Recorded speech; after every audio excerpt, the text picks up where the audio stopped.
بسم الله الرحمن الرحيم. طلاب تانية اعدادي، اهلا ومرحبا بكم. النهاردة ان شاء الله هنحل مع بعض النماذج الاسترشادية لشهر فبراير لنماذج كتاب الاضواء. نركز كده مع بعض. السؤال الاول بيقول لي القمة في الموجة نقط يقابلها نقط في الموجة الطولية. طبعا اول حاجة القمة في الموجة المستعرضة يقابلها طبعا تضاغط في الموجة الطولية. تتضمن الاهتزازة الكاملة 4 إزاحات أو 4 ساعات، يسمى كل منهم طبعا بسعة الاهتزازة. السؤال رقم 3، حاصل ضرب تردد الجسم المهتز في الزمن. طبعا الكلام ده بيساوي 1 صحيح، تمام. بينما حاصل ضرب التردد في الطول الموجي طبعا ده يساوي سرعة الموجة. سرعة كرة البندول البسيط كلما ابتعدنا عن موضع السكون طبعا بتقل. سؤال علل من الوحدة الثانية، اختلاف صوت البيانو عن صوت الكمان حتى ولو اتفقا في الدرجة والشدة. طبعا لاختلاف النغمات التوافقية المصاحبة للنغمة الأساسية الصادرة عن كل منهما. السؤال الثاني، تميز أذن الإنسان الصوت الذي تردده طبعا بين 20 هرتز ل 20 كيلو هرتز، فهنلاقي اللي في النص طبعا هيكون 300 هرتز. كل مما يلي من العوامل التي تتوقف عليها شدة الصوت طبعا ما عدا هيكون التردد. تنقل الموجة نقط في اتجاه انتشارها طبعا الطاقة، والسؤال ده أكيد مهم جدا. إذا كانت المسافة بين القمة الأولى والقمة الثانية والقمة الثالثة 20 سنتي، فإن الطول الموجي يساوي، طبعا انت تقدر ترسمها او زي ما قلت لك هتشوف على الصوابع، هتشبه مثلا الصبع الاول بالقمة الاولى، الاصبع الثاني بالقمة الثانية، الاصبع الثالث بالقمة الثالثة. طيب كده عندي كام طول موجي؟ هيبقى عندي 2. طيب يبقى 20 على الاتنين، يبقى او عدد الموجات يبقى 20 على الاتنين فيها الكام؟ فيها ال10 سنتي. سعة الاهتزازة من الشكل المقابل طبعا واضحة جدا، اللي هي أقصى إزاحة يحدثها الجسم المهتز بعيدا عن موضع سكونه، فطبعا بتكون الإجابة هنا 5 سنتي. التردد ليها حلين. أنا عشان أجيب التردد والله في قانون بيقول لي عدد الاهتزازات الكاملة، تمام كده، على الزمن بالثواني. لو سمحت يا مستر مفيش هنا اهتزازة كاملة، برافو عليك. طب دي تمثل ايه؟ ربع اهتزاز، برافو. يبقى 25% على الزمن بتاعها بكام؟ اللي هي 2/10. اعملها الآلة الحاسبة هتطلع معاك 1.4 طبعا هرتز. في قانون تاني ان انا ممكن اجيب التردد واحد على الزمن الدوري. طب الزمن الدوري هنا بكام؟ هضرب، يبقى انا حل اخر عشان برضو الناس تبقى فاهمة احنا بنعمل ايه. هنجيب الزمن الدوري، جميل كده. طب الزمن الدوري هنا هيساوي كام؟ طبعا اللي هو زمن اهتزازة كاملة، 2/10 في الأربعة هيساوي 8/10 طبعا ايه؟ ثانية. طب ايه قانون التردد؟ طبعا قانون التردد بيساوي 1 على التردد بيساوي 1 على الزمن الدوري. طب جميل قوي. طب 1 على 8/10 زي ما قلت لك، لو معكش آلة حاسبة طلع العلامة العشرية فوق بصفر هنا، طبعا يبقى 10 على 8 فيها برضو نفس الناتج 1.4 ايه؟ هرتز. يبقى انت كده معاك حلين تختار دي صح ودي برضو ايه؟ صح. كده النموذج الاول انتهى. النموذج الثاني بيقول لي اذا كان تردد جسم مهتز 5 هرتز، فان حاصل ضرب التردد في الزمن الدوري طبعا هيساوي، لسه حلينها، يبقى هيساوي 1 صحيح. 2، سرعة الصوت تكون أكبر في الخشب الأجسام الصلبة. النسبة بين زمن ساعة الاهتزازة وزمن الاهتزازة الكاملة 1/4. درجة الصوت تتناسب طرديا مع الدرجة يا شباب، هتكون طبعا الناس تركز مع التردد، برافو عليك. الرسم المقابل بيقول لي الطول الموجي، جميل. الطول الموجي معانا هنا هنشوف يا باشا، أنا عندي كام موجة؟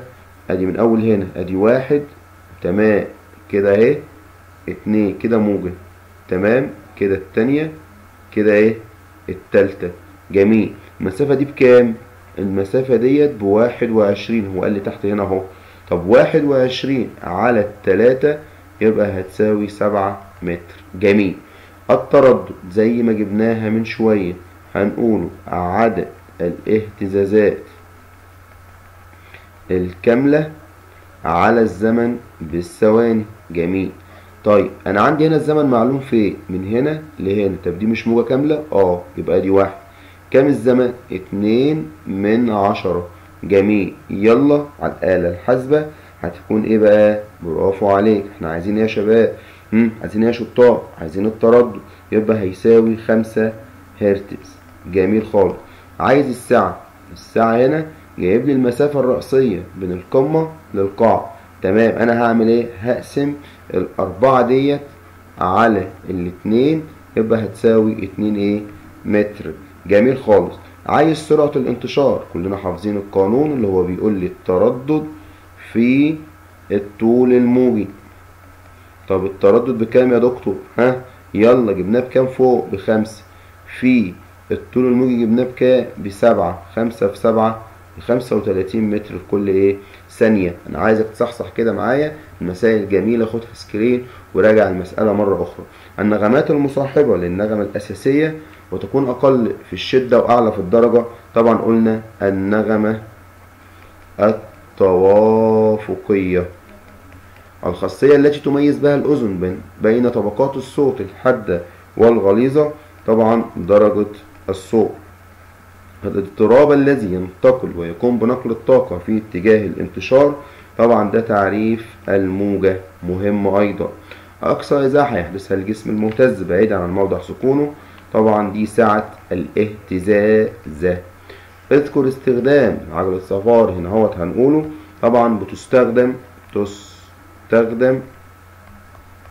لتعيين تردد نغمة مجهولة. طبعا أسئلة مميزة جدا. السؤال الأول: أكمل العبارات الآتية في النموذج الثالث. بيقول لي الموجة الصوتية التي تنتشر في الهواء بسرعة 330 متر لكل ثانية وطولها الموجي 1/10 متر يكون ترددها. طبعا انت فاهم ان التردد بيساوي السرعة على الطول الموجي، يعني 330 على 1/10 زي ما قلت لك هيطلع فوق بصفر هنا اهوت. تمام. يبقى 3300 على الواحد هتساوي 3300. يبقى الإجابة 3300 هرتز. الناس فاهمة؟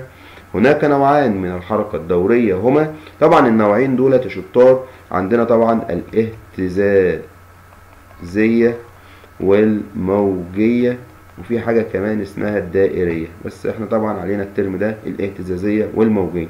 في الحركة الاهتزازية يتحرك الجسم المهتز على جانبي موضع، طبعا على جانبي موضع السكون، وتكون سرعته طبعا أكبر ما يمكن أو أكبر من عند مروره بهذه الموضع. تقاس شدة الضوضاء اللي هي مستوى شدة الضوء، مستوى شدة الصوت، اللي هي طبعا بتقاس بحاجة اسمها الديسيبل. طب شدة الصوت ذات نفسها تقاس بإيه يا دكتور؟ طبعا واط كل متر مربع. أكمل العبارات الآتية. احسب تردد النغمة الموسيقية المماثلة لتردد نغمة صادرة من عجلة صفاء تدار بسرعة 960 دورة في دقيقتين، علما بأن عدد الأسنان 30 سنة. طبعا أول حاجة هنجيب الزمن بالثواني اللي هي هتساوي 2 في 60 120 ثانية. عاوز ايه؟ عاوز التردد. جميل خالص. طب ايه قانون التردد يا شطار؟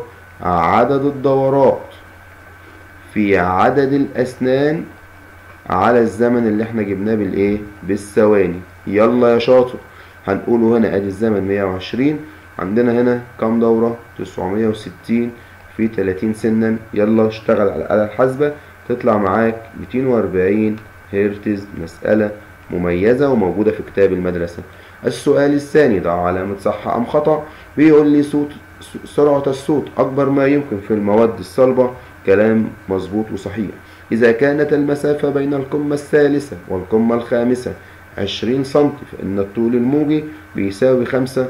طبعا خطأ زي ما قلت لك، هيبقى هنا في موجتين يبقى 20، يبقى الإجابة طبعا بتساوي 10 سم.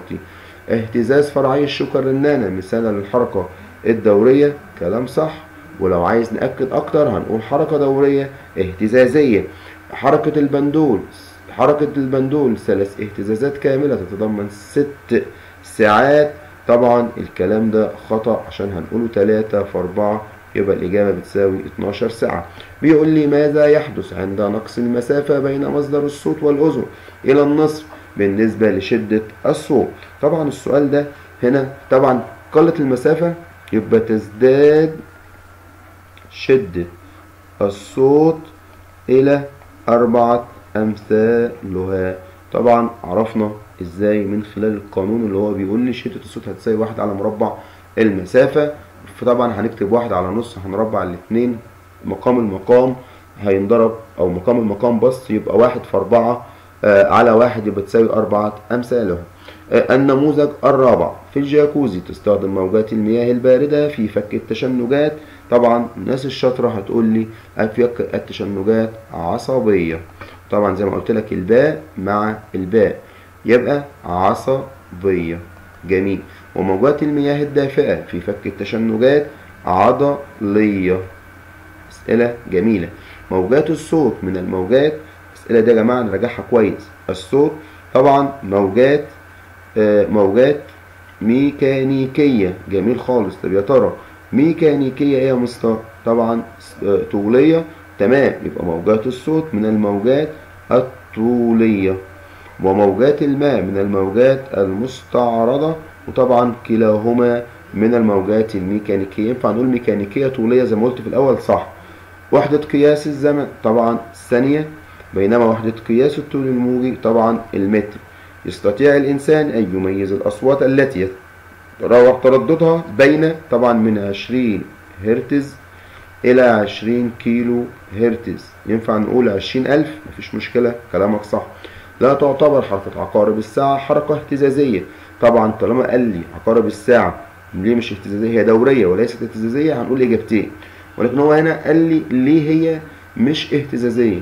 طبعا هنقول له لأنها لا تتكرر على جانبي موضع السكون. السؤال الثاني: سوم ما تحته خط. تتوقف درجة الصوت على سعة اهتزازة المصدر. السعة طبعا هنا شدة الصوت.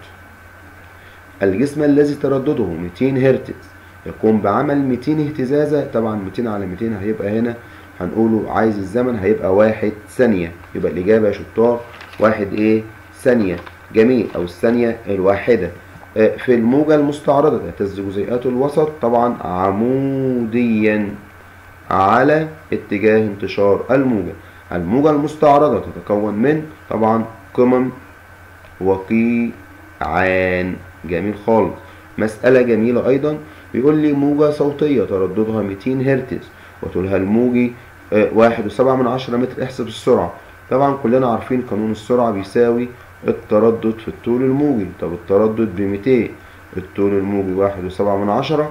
يلا على الحاسبة 340 متر لكل يا مستر انت مش هتديني فرصة. يلا مسألة اتكررت معانا كتير وبرضه بنقدر نقول انها من المسائل المهمة. النموذج الخامس: اذا كان جسم مهتز يصنع 40 ازاحة متتالية في الثانية الواحدة، ناخد بالنا يا شطار، فإن الزمن الدوري هيساوي طبعا 1/10. أمواج الماء عبارة عن أمواج، طبعا أمواج ميكانيكية مستعرضة. يبقى الإجابة باء. السؤال اللي بعده: الخاصية التي تميز بها الأذن الأصوات من حيث طبيعة مصدرها، حتى لو كانوا متفقين والشدة تمام، والشدة والدرجة طبعا هنقوله هنا بيتكلم هنا عن نوع الصوت. السؤال اللي بعده: كل ما يأتي من الموجات التي تنتشر في الفراغ ما عدا، خد بالك، ينتشر في الفراغ ما عدا طبعا هيكون الصوت. السؤال: حاصل ضرب التردد في الزمن الدوري لجسم مهتز ليه بيساوي 1 صحيح؟ السؤال ده اتكرر معانا سؤالين فأكمل، ولكن احنا هنقوله لأن التردد أو لأن تردد الجسم المهتز يساوي المعكوس الضربي للزمن الدوري. طبعا جزء رياضي هنا اهوت، او جزء من الرياضيات اللي انت تقدر تحلها بكل بساطة، انه عشان التردد الجسم المهتز بيساوي المعكوس الضربي للزمن الدوري. استخرج الكلمة الغير مناسبة واربط بين باقي الكلمات. سعة، اهتزازة، تردد، كثافة، اتجاه. طبعا التردد والباقي هنقوله العوامل تتوقف عليها شدة الصوت. 2 نانو، ميجا، جيجا، هرتز. طبعا هتكون الإجابة نانو، ودي طبعا هنا نقدر نقول عليها مضاعفات أو وحدات قياس التردد. حركة الوتر المهتز، حركة لعبة النحلة، حركة البندول البسيط، حركة الشوكة الرنانة. طبعا عندنا لعبة النحلة، ودي كلها من أمثلة الحركة الاهتزازية. 5 هرتز، 10 هرتز، 19 هرتز، 25 هرتز. طبعا 25 والباقي موجات دون سمعية. آخر سؤال معانا في الاختبار الخامس بيقول لي من الشكل المقابل أي الحالتين تكون شدة الصوت أعلى؟ طبعا الصندوق الخشبي، لأن الصندوق الرنان يزيد من مساحة السطح المهتز فتزداد شدة الصوت المسموع. كل التوفيق لطلاب الغاليين بالمرحلة الإعدادية الصف الثاني. أي استفسار متواجد معك في التعليقات، أو لو أنت متابع معايا في أي وقت تقدر تسأل أو من خلال الواتساب. شكرا لكم، كان معكم أستاذ محمد عسل، معلم أول العلوم والأحياء، والسلام عليكم ورحمة الله وبركاته.